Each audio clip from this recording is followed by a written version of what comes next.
نبی کریم صلی اللہ علیہ وسلم سوئے یہاں تک کہ آپ خراٹے لینے لگے۔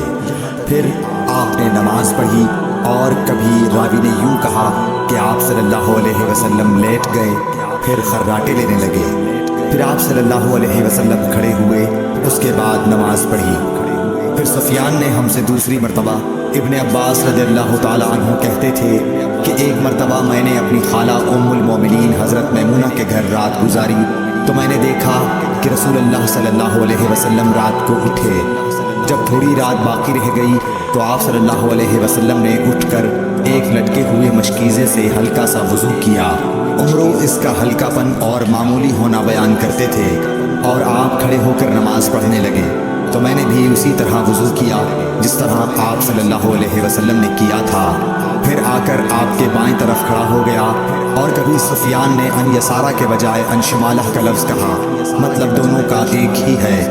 پھر آپ صلی اللہ علیہ وسلم نے مجھے پھیر لیا اور اپنی داہنی جانب کر لیا، پھر نماز پڑھی جس قدر اللہ کو منظور تھا۔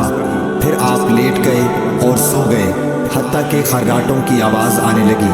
پھر آپ کی خدمت میں مؤذن حاضر ہوا اور اس نے آپ کو نماز کی اطلاع دی۔ آپ صلی اللہ علیہ وسلم اس کے ساتھ نماز کے لیے تشریف لے گئے۔ پھر آپ نے نماز پڑھی اور وضو نہیں کیا۔ سفیان کہتے ہیں کہ ہم نے عمروں سے کہا، کچھ لوگ کہتے ہیں کہ رسول اللہ صلی اللہ علیہ وسلم کی آنکھیں سوتی تھیں، دل نہیں سوتا تھا۔